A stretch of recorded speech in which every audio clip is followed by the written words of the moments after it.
We're going to walk through the process of filing taxes for your chapter.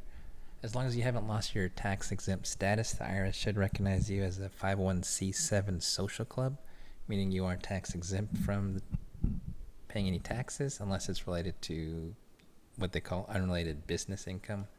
So the first steps we'll do is we'll try to determine what form you should actually file.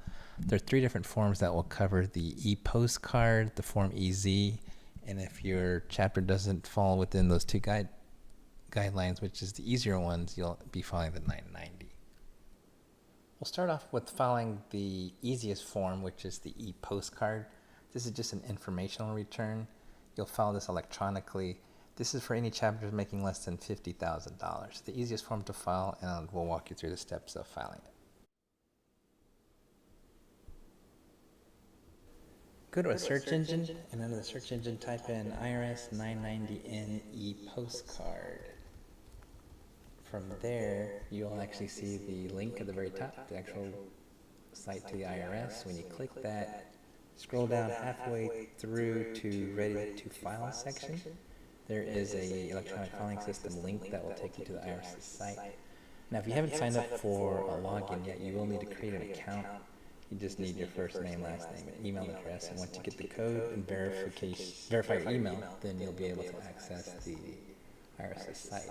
So right now, we'll go ahead and go to login, enter your login information, enter your password, click submit. It'll take you to the login history. Just click continue. And you want to start with the Manage ePostcard profile on the left-hand side. Once you click that, you'll add your chapter's EIN number. Once you add your chapter's EIN number, you can actually click Create New Filing. When you click Create New Filing, it's going to actually file a tax return. So choose your organization from your drop-down menu, click Continue. Once there, you're going to read these questions. Is your organization got a business? No. Is your gross receipts less than 50? Yes. And if you want any more information on the process, you can click these little question mark help boxes, and they'll give you a little bit more insight on what you're doing. So we'll click continue. All you need now is your address of your chapter. Fill that in. The principal officer, you would put your consul's name, select person, and then once you click submit filing, you'll actually file the tax return, and there isn't any way to correct it. So once you submit it, that'll be it. So you can also save the filing, or in this case, we're going to cancel the filing because we don't want to actually file this person's return.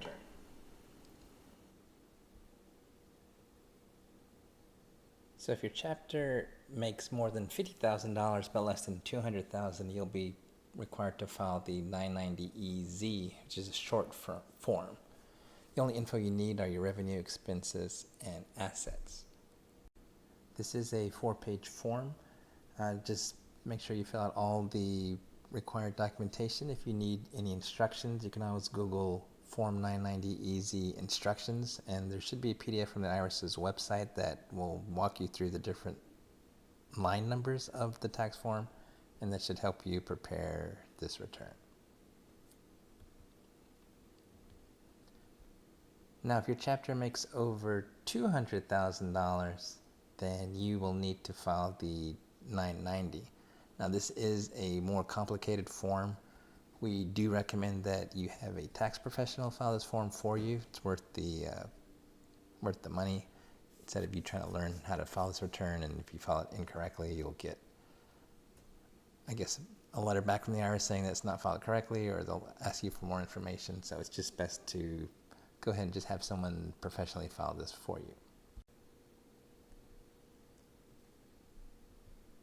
Now, the next form is the 990T. This is only if you have what they call unrelated business income over $1,000. Unrelated business income is income that you receive from proceeds that are not tax exempt.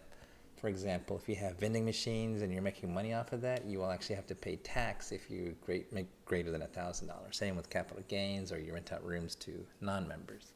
So that's just another form that you would have to file if you have this particular situation. So now let's get into our Canadian chapters, they actually don't have to file a tax return unless one of these situations apply. So take a look at that list of those 3 different things. If they apply, then you will need to file this Form 101044 with the Canada Revenue Agency before your due date.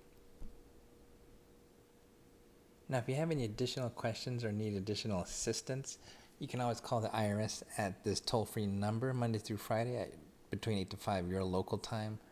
Questions like how long has it been since I last filed a return, or am I still tax exempt, or whatever questions you may have. You can also go online to irs.gov/EO, which stands for Exempt Organizations. You'll find a whole list of different resources and links to further answer your questions that you may have. Also, if you don't want to go through this all yourself, you can always think about going to hiring a local tax professional and just handing all the information to them, and they should be able to get your return filed for you.